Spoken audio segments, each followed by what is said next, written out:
and then Isaac gives birth to Jacob. Jacob later becomes what we know as Israel. The 12 tribes of Israel come from Jacob. But in this moment right now, we are at a point in Jacob's life where Jacob is just coming across kind of a season of crisis. He's about to go back home. He had left his family because Jacob was kind of a schemer a little bit. And so he schemed to get his birthright from Esau. Esau was the firstborn. And then he schemed to get the blessing that Esau deserved as well. And so Esau was obviously pretty furious about that. And so Jacob took off, lived with his uncle for a while, and then came back home. And as he was coming home, he remembered that there was still this tension between him and Esau.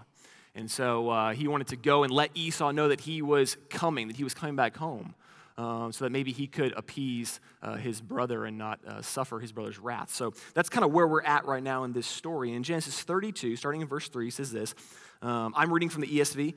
Verse 3 says, and Jacob sent messengers before him to Esau, his brother, in the land of Seir, the country of Edom, instructing them, thus you shall say to my lord Esau, thus says your servant Jacob, I have sojourned with Laban, that's his uncle, and stayed until now.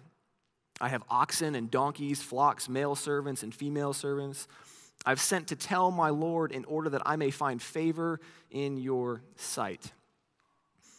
And Jacob's messengers returned to Jacob, saying, they said to him, we came to your brother Esau, and he's coming to meet you, and there are 400 men with him. Then Jacob was greatly afraid and distressed. He divided the people who were with him and the flocks and herds and camels into 2 camps, thinking if Esau comes to the one camp and attacks it, then the camp that is left will be able to escape. So with that, let's go ahead and pray. Father, thank you for your word that you've given us this morning. You say that your word is sharper than any two-edged sword, penetrating through bone and marrow. And so, Father, I ask this morning that you would use your word to pierce our hearts, to form us more into the image of your Son, that as David prayed to you, that we would pray as well, Father, that you would stir our affections for you, that you would open our eyes to see beautiful things in your word, that you would incline our hearts to your commands and not to selfish gain. And then if you guys are willing, I just ask you to pray for yourself. Pray this morning that God would teach you something.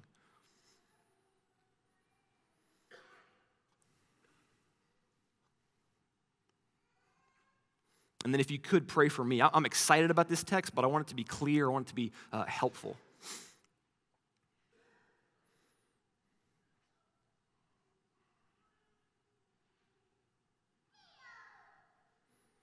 Well, Father, we love you and we trust you. Please use this time, and it's in Jesus' name I pray. Amen. Well, growing up, I didn't really play a whole lot of team sports. I did mostly individual things. So I did swimming when I was in middle school. I did taekwondo in high school. And so I didn't get a whole lot of experience in team sports. Because, to be honest, my experience in team sports were not very good. So the first team sport I played that kind of just marred my mindset towards team sports was soccer. And I wasn't very good at soccer. I wasn't very fast. I was kind of chunky. I didn't like running. I didn't like sweating. And I wasn't very aggressive. But I had some friends who played soccer, and so I was like, well, I'll give it a shot, sure. And sure enough, I was that kid who was kind of always on the side of the field that was just kind of like walking back and forth as everybody else was running.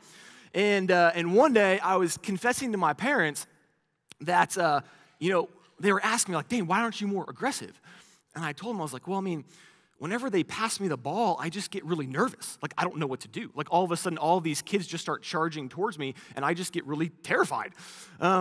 And my parents, God bless them, said to me, they're like, well, if you get scared, just kick the ball out of bounds. I was like, that's genius. I was like, why didn't I not ever think of this before? And so sure enough, my next soccer game, we're playing outside, and they passed me the ball, and I'm just like, boop, and out of bounds. And all of a sudden, the kids stopped running, right? And they just kind of left me there, and soccer was safe again, which was great. Unfortunately, though, the summer season ended, and we moved to indoor soccer.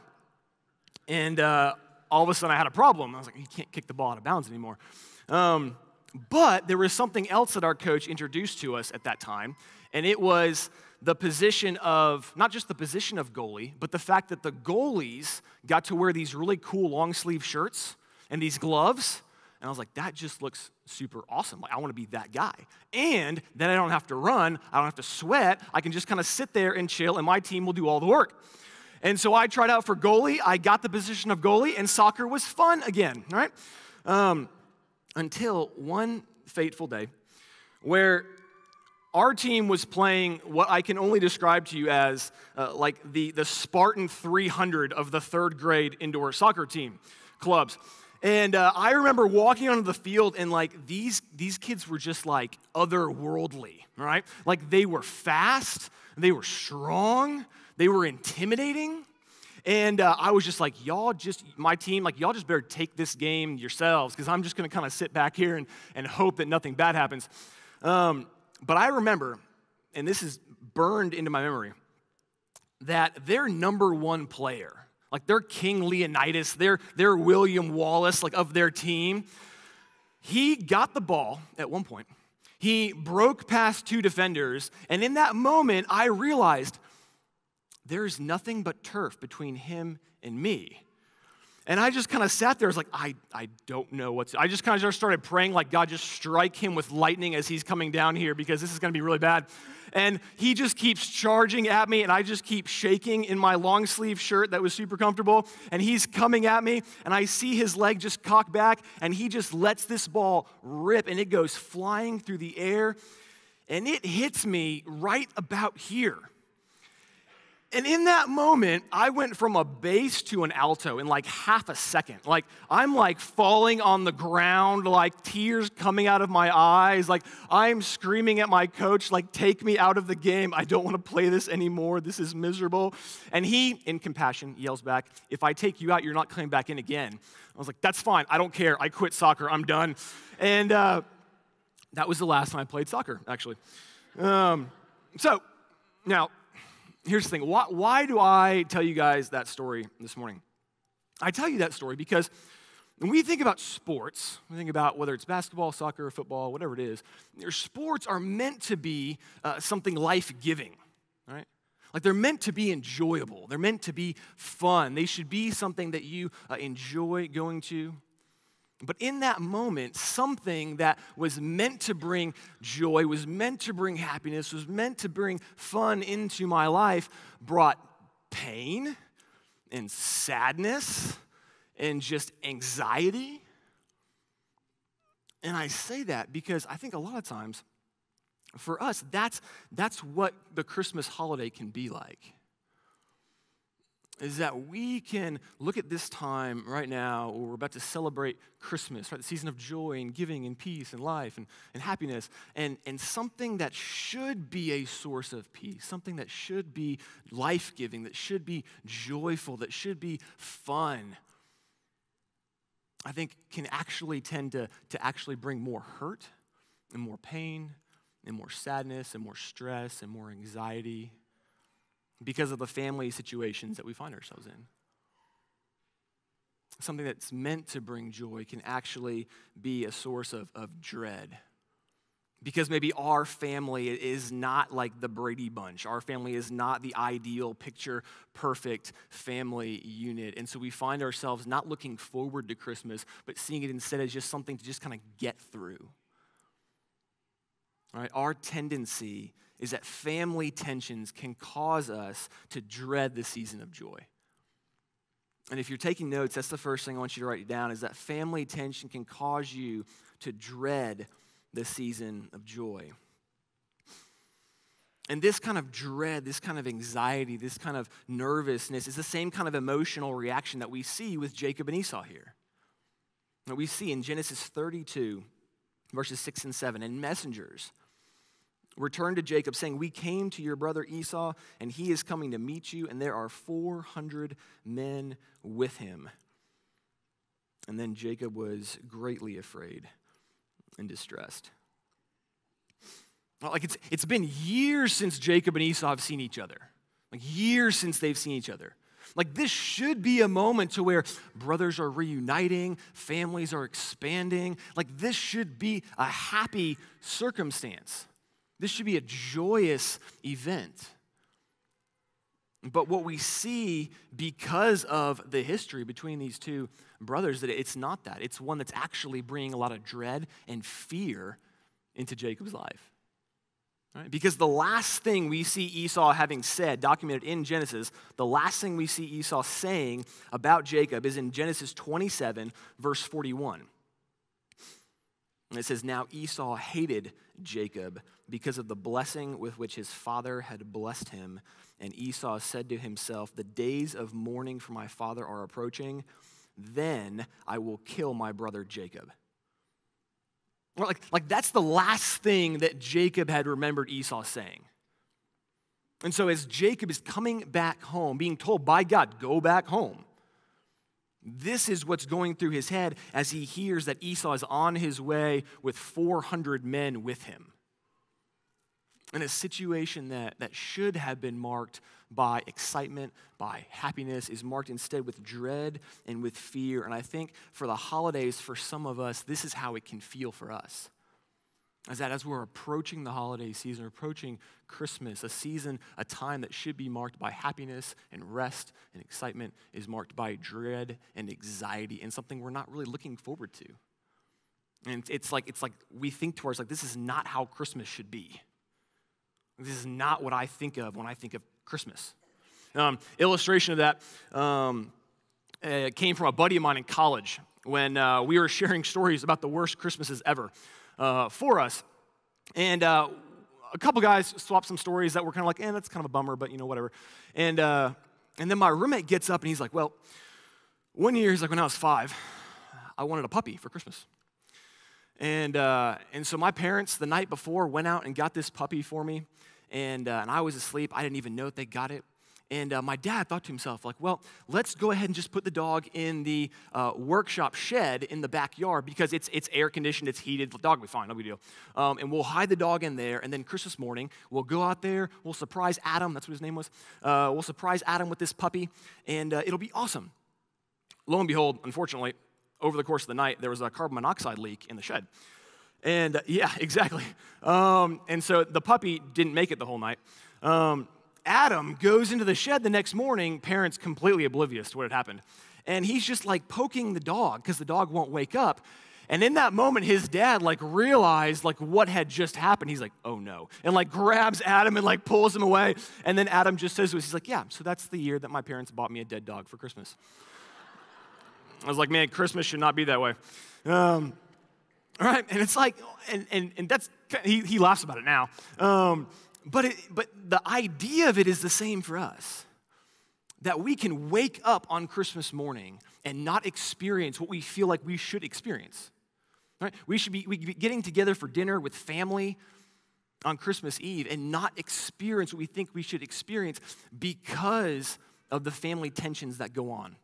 Because our family is not a picture-perfect family. And I feel like we can't help but think to ourselves sometimes, why not? Why can't that be me? When I start thinking about my family's friends and they're probably all gathering together on a bunch of food and sharing jokes and laughing and having fun with each other, and everybody's happy with one another, and nobody's arguing and nobody's yelling, and everybody's just enjoying the Christmas season, and we can think to ourselves, why can't that be my family? Why can't that be us? Christmas should not be the way that it is for me and our family. We can kind of catch ourselves thinking why? Feeling as though my family has stolen Christmas, right? Because of the family I'm in, the joy of Christmas has just been sapped. And my question this morning is, what do you do with that? What do you do with that anxiety and that dread? Because a lot of times, and this is the second point that I want to bring up, is that a lot of times what we tend to do is we tend to just kind of make a plan and just struggle through it. I'm just going to kind of make a plan to handle this Christmas holiday, and we're just going to struggle through it. We're just going to push through it. It's only 2 days. It'll be over pretty soon. Just make a plan and get through it. And this is the exact same thing we see with Jacob. That Jacob, his whole life, was a schemer. He was a planner. It's what his strengths were. And we see this in his same reaction to Esau as Esau is coming to him with 400 men.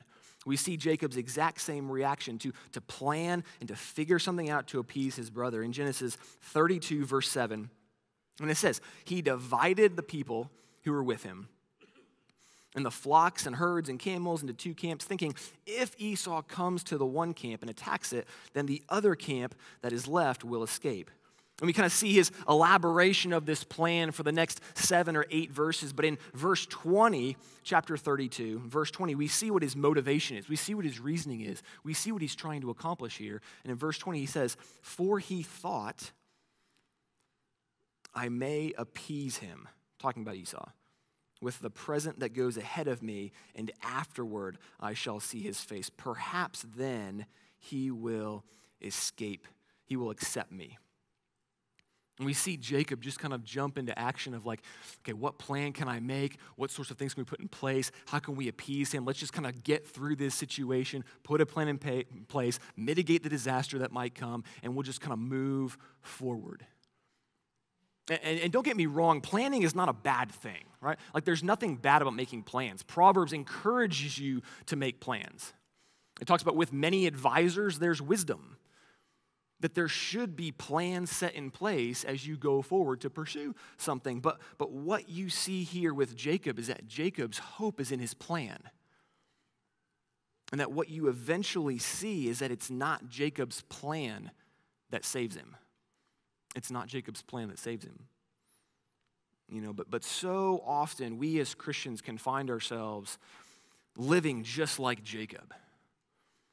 That I've got a situation coming up that I'm not stoked about, I'm not really excited about. I'm just going to kind of make a plan and just kind of push through it, and we'll get through this season. We'll talk about, okay, what family member is not going to talk to who do we keep separate, what topics do we not bring up at the dinner table? Like, we'll make a plan in order to make sure that nobody gets offended over the Christmas table, right? But that's exactly what we see Jacob doing. And in all honesty, what tends to happen is what happened to me when I was in grad school. I went out mountain biking with a friend of mine one time. And we were mountain biking. And at one point, I wiped out. I can't remember what I did. It was something bad, though. I cut my leg up really bad. And I had the bright idea to post it on Facebook, to which case my mom then saw it, completely freaked out, and I got a phone call from my sister saying, Dane, don't ever post a bloody picture of yourself on Facebook again. Like, Mom is pissed. And so I was like, all right, noted. But after that happened, I was like, man, I've been cut multiple times. I'll just put a Band-Aid on it, and we'll be good to go. So I did that. And then I went to a Christmas party that night and realized after maybe like not even 2 hours, like an hour, that there was just this dark stain on my jeans. I was like, what in the world is that? So I looked up, and sure enough, that Band-Aid was just like covered in blood. Like it was just everywhere. And in that moment, I was like, my plan to put a Band-Aid on this and just kind of move on with life did not work. And I say that, I give that story for this reason, because I think a lot of times the plans that we make in order to try to push through situations that we don't like are just like that. That we'll put a Band-Aid on it, thinking like, okay, this will solve the problem. This will bring peace into the situation. But the whole time, it just keeps bleeding. And you can't get it to stop. And it doesn't really do anything to restore joy or happiness or anything like that. We put our faith in the plans that we make, but ultimately, it's not the plans that save us, and it's not the plans that saved Jacob. It never really brings peace into your life. It's just something we kind of just struggle through. And this is what Jacob was doing his entire life, was just struggling, just planning and struggling. This is kind of why you see in the text, you see immediately in between Jacob kind of making all these plans and then Jacob meeting Esau, you kind of see him have this really weird moment where he wrestles with God. And we just kind of look at that, we're like, that's just our Bible being weird. Like, I don't understand why this goes here, but like, we'll just kind of skip over that and go to the next part. But the reason the author has that moment there is to communicate something to you. It's to communicate the fact that this is Jacob's MO. Like, this is what he does. He is a struggler. And in Genesis 32, verse 24, it says, and Jacob was left alone, and a man wrestled with him until the breaking of the day. When the man saw that he did not prevail against Jacob, He touched his hip socket, and Jacob's hip was put out of joint as he wrestled with him. Then he said, "Let me go, for the day has broken." But Jacob said, "I will not let you go until you bless me." And he said to him, "What is your name?" And he said, "Jacob." Then he said, "Your name shall no longer be called Jacob, but Israel, for you have striven with God and with men and have prevailed." And this idea of prevailing in this struggle was the overarching theme in Jacob's life, that he was a planner, he was a schemer, he was a struggler. You see him doing it with Esau, you see him doing it with his uncle Laban, you see him doing it with God. And it's meant to communicate the fact that this is not, and what we see in the story is that this is not ultimately what brings peace and what brings prosperity into Jacob's life. It's not his plans that save him. Although we can tend to make plan after plan after plan, thinking if I just plan enough, then it'll work out. But plans don't bring peace.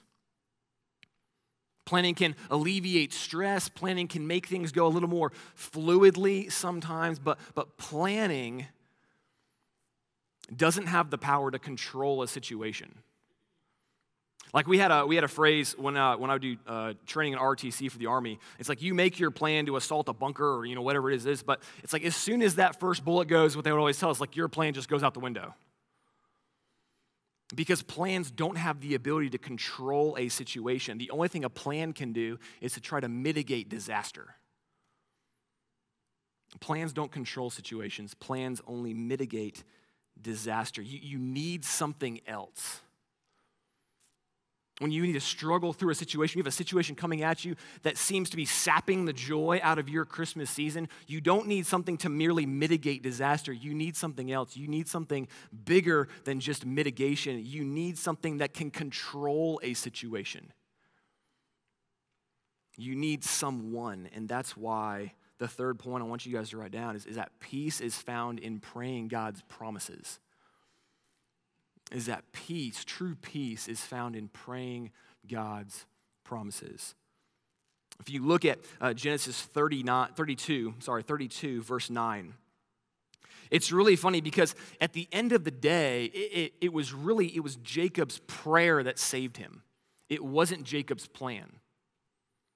And so if you look at verse 9 and 32, it says, "And Jacob said, O God of my father Abraham and God of my father Isaac, O Lord, who said to me, return to your country and to your kindred, that I may do you good. I am not worthy of the least of all the deeds of steadfast love and all the faithfulness that you have shown to your servant. For with only my staff I crossed this Jordan, and now I have become two camps. Please deliver me from the hand of my brother, from the hand of Esau, for I fear him that he may come and attack me, the mothers with the children." And then Jacob says, he says, "But you said, God, I will surely do you good and make your offspring as the sand of the sea, which cannot be numbered for multitude."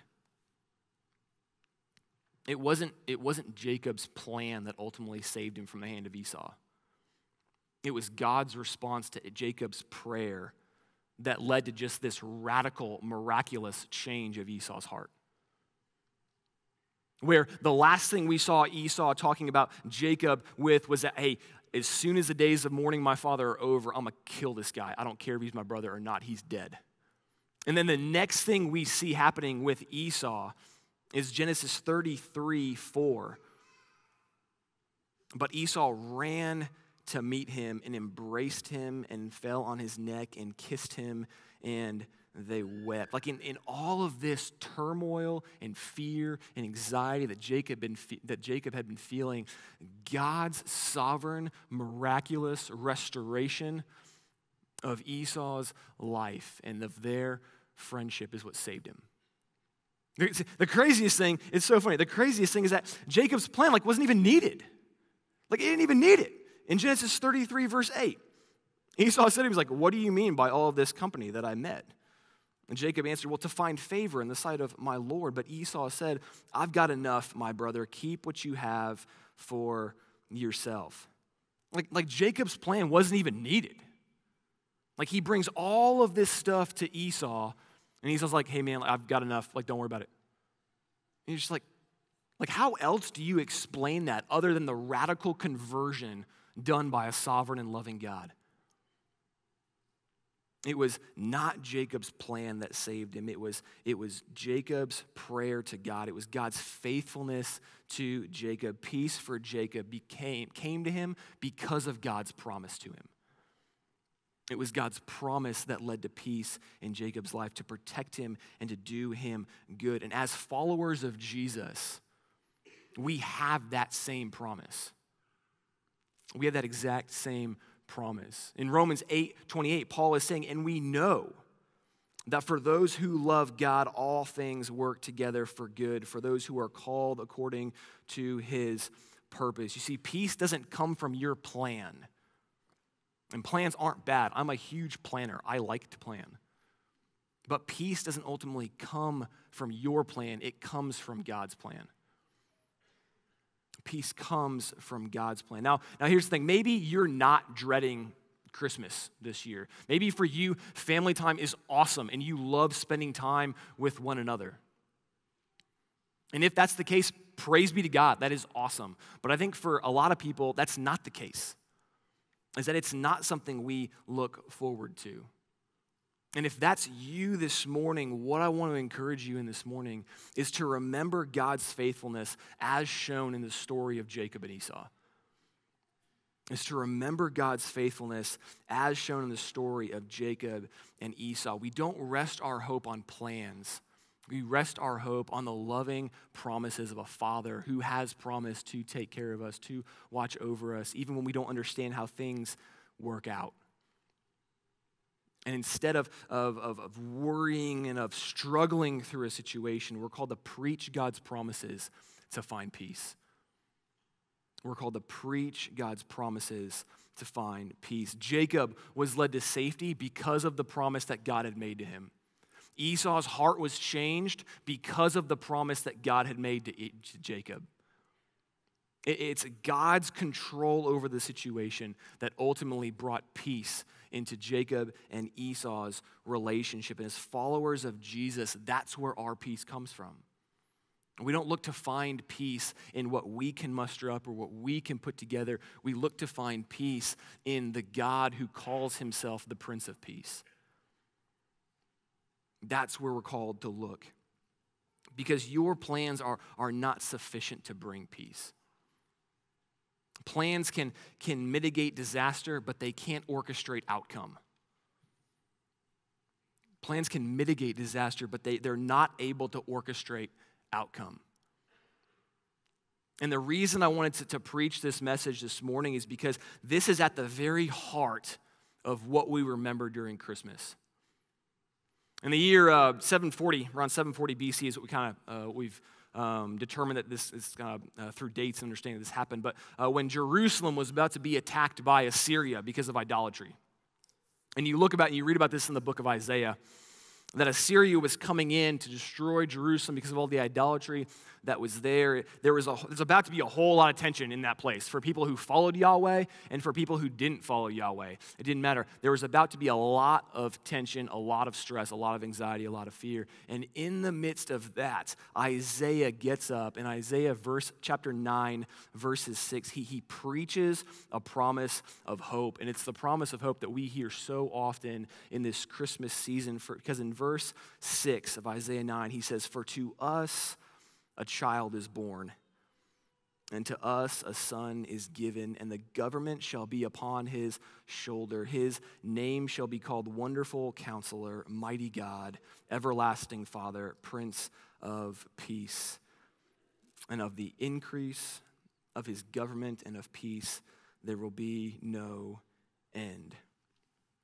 That's where peace comes from for the Christian. And what's so interesting, that word peace here in the Old Testament, in Hebrew, we tend to define peace in terms of just the absence of stress or of a lack of stress or a lack of anxiety is how we tend to define the word peace. When we think about, do you have peace? We're like, well, yeah, I've got peace if I'm not stressed out or I'm not anxious about something. But the Hebrew word for peace actually encompasses much, much more than that. And you've probably heard it, but it's the Hebrew word shalom. The Hebrew word shalom is what we translate in English as peace. But this word shalom carries a whole deeper meaning to it. There's much more depth to the word shalom because the word shalom actually means not just the lack of stress or the lack of anxiety, but the word shalom means almost a bringing things back to the way that they were meant to be. That's what the word shalom means, is that things are brought back to the way they were meant to be, that things are as they should be. That's what this word is meaning when he's saying the Prince of Peace. And we can get so caught up in the Christmas season because we can look at our situation with our family and think to ourselves, like, this is not how Christmas should be. And we're right to feel that way. Like, I'm not telling you that you're wrong. Like, you are right to feel that way. Because what you're longing for is peace. You're longing for things to be brought back to the way that they should be. You feel as though things are not how they should be, and you're right to feel that way. But what I want you to look at here is what Isaiah says this Prince of Peace, this child is going to bring at the beginning of verse 7. This is so interesting. The first time I saw this, it blew my mind because he says in verse 7, he says, of the increase of his government and of peace, there will be no end. The increase of his government and of peace, there will be no end. Like, it's not a static peace. It's not just like, I'm going to look at the situation and then just like, poof, everything's back the way it should be. It's not like that. It's that there is this constant increasing of things becoming more and more and more and more as the way in which they should be. It's an exponential growth of peace. And that's what Isaiah is prophesying that this child will bring, the exponential growth of peace. If I could illustrate it this way, my parents came down yesterday. They're staying with my wife and I for the next few days for Christmas. And as a Christmas gift, they brought my dog a squeaky toy, which if you've ever met my dog, she just loses her mind at squeaky toys. Like she's sitting on a couch one day just like half dead. And you give her a squeaky toy and like her ears just perk up and she looks up and she's looking to find it. And I promise you, she has like not stopped squeaking that toy since they brought it here, just constantly. And she's smart too. Like she looks at the parts of the toy that have the squeaker in them and she only squeaks those parts. And I was thinking about that the other day and I was like, it's funny to take a squeaky toy and give it to my dog and just see how excited that she gets. And that's pretty cool. But if tomorrow I went out and I got 2 squeaky toys and I gave that to her, like the amount of excitement that would be there, she would probably almost lose her mind. And then the next day I went and got 4 squeaky toys and brought that to her, like she probably wouldn't even know what to do with it. And the next day I got 16 and after that I got 32. Like this is exponential growth of squeaky toys. And the joy that would be bursting from my dog's heart would probably kill her. But that's the picture of what Isaiah is saying here. It is exponential growth of peace. And that for the Christian is where our peace rests. Our peace doesn't rest in making a plan that's going to mitigate disaster. Our peace rests in a person who orchestrates outcomes. Our peace rests in the Prince of Peace. And he doesn't guarantee that your life is perfect once you become a Christian. We all can testify to that. But what he does guarantee is that as you walk through that dark season, as you walk through that period where things are not as they should be, he promises to be your peace in that. He promises to be your hope in that. Christians all throughout history have been most strongly marked by having an abnormal sense of peace in the midst of chaos, to where it doesn't make sense. I had a professor in grad school that at the end of the day, he was kind of a quirky guy. But at the end of the day, at one class period, a student got up, and this was when there was a lot of, there was a lot of just political craziness that was going on at the time, and a lot of stress and anxiety, and people were worrying about stuff. And the student gets up and they asked our professor, like, what's the future look like? And I don't even remember why they even came up with that question, but they asked it. And I never forget what my professor said. he said to us very, very bluntly and very straight to the point, he's like, oh, the future's bright. And we just kind of all like paused there for a second. He said this to us. He said, Christians thrive in chaos. He's like, we don't do so well in prosperity. He's like, Christians do great under persecution. They don't do so well under prosperity. And what he meant by that was saying, like, this has been a mark of Christians throughout history, is that because of this hope and this faith that you have in the Prince of Peace, you are able to navigate difficult situations with a sense of peace and a sense of hope, that nothing you ever walk through is hopeless or is beyond bringing things back to the way that they were meant to be. Every Sunday when I get up to preach to our students, this is probably pretty common for preachers. I don't think I've ever met a preacher that didn't feel this way. But there's always this anxiety of, like, I need to get up. I need to say something that's going to be helpful. Like, I want our church to be benefited by the words of Scripture. Like, I want God to look awesome. And so there can be a lot of weight of, like, I got to say the right thing. I got to do the right thing. I got to have the right illustrations. Got to be clear enough. Like, all this stuff. And that anxiety comes pretty regularly before preaching, and even this morning. But one of the things I learned pretty early on was this right here, was this principle right here, that at the end of the day, when you're walking through stressful situations, you have to have something to lean onto. You have to have something to trust in. You've got to have a promise from God that brings peace. And so every Sunday, just about before I preach, I will always remind myself of Isaiah 55:11. Isaiah 55:11 says, "So shall my word be that goes out from my mouth. It will not return to me empty, but will accomplish all that I purpose and succeed in the thing for which I sent it." Every Sunday, I will preach that to myself and remind myself of that.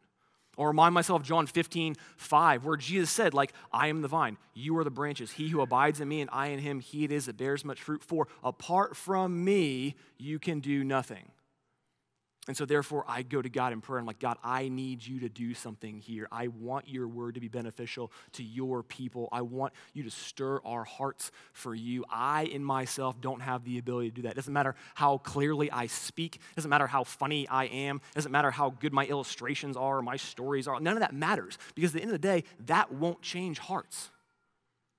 That won't change hearts. And so I need something else to trust in. And so I remind myself that God has said, hey, every single time my word goes out, it goes out intentionally, on purpose, and I will always accomplish what I intend to accomplish when my word goes out.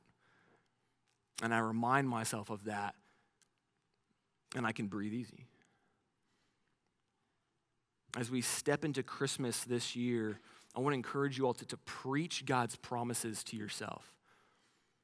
When you encounter times where you're anxious or stressed or worried, or you're overcome with this grief of just like, why isn't Christmas more like my friends' families' Christmases that just seem so perfect? I want you to remember the promises that God gives us, because it's his promises that bring peace. Last story I wanted to share this morning. If you've seen the movie Lord of the Rings, The Two Towers, probably, if you've never seen those three movies, great thing to spend over Christmas. But The Two Towers is probably my favorite one, because at the end of it, there's this scene where one of the main characters, Aragorn, they're in this really, really bad battle. And this castle is about to be taken over by the enemy. And in this moment, they're all locked in this kind of room. And Aragorn is looking out the window. And King Theoden, the king of this castle, kind of has this just dreary look on his face, this look of hopelessness. And Aragorn, in that moment, remembers to himself something that another one of the main characters, Gandalf, had said to him. He said, hey, on the 10th day, I want you to look to the east at the rising of the sun. And in that moment, you just kind of see this thematic pause. And Aragorn's demeanor changes, because he remembered the promise of this wizard that was his friend. And that's a picture of what it looks like for us when you are in this dreary situation, this situation that you don't want to be in. You're just going to kind of plan and struggle through. You have to have promises to remind yourself of the peace that God brings. Some of the promises that I've used over the years, Romans 8:28, like we said before. Isaiah 41:10 says, "Fear not, for I am with you. Be not dismayed, for I am your God. I will strengthen you. I will help you. I will uphold you with my righteous right hand." Psalm 46:1 says, "God is our refuge and our strength, a very present help in trouble." And then Jesus said in John 16:22, "So also you have sorrow now, but I will see you again, and your hearts will rejoice, and no one will take your joy from you." And so as we move into this Christmas season, I want to encourage you all, don't look to your plans to find peace. Look to the Prince of Peace, who brings exponential growth of peace. As we read, "For to us a child is born, to us a son is given, and the government shall be upon his shoulders. His name will be called Wonderful Counselor, Mighty God, Everlasting Father, Prince of Peace, and of the increase of his government and of peace there will be no end." Let's go ahead and pray.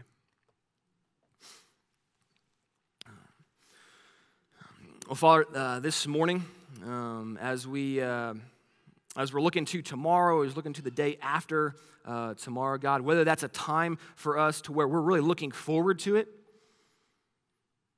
we're looking forward to the conversations and the time with family, God, or whether or not it's something to where the holidays seems to bring more dread, more hurt than actual peace and joy in life. Father, I pray that in this season we would remember the promises that you've given us, that your Spirit would move inside of us and give us hope and joy in the midst of darkness and dread and sadness. Because, Father, ultimately, you are a God who orchestrates outcomes. That you came as a baby, and you grew, and you became a man who gave your life for us, that you took on flesh, so that the exponential growth of peace, bringing things back to the way that they should be, could be accomplished, Father. We praise you and give you all the glory, our hope, our peace, and our joy. And it's in Jesus' name I pray. Amen.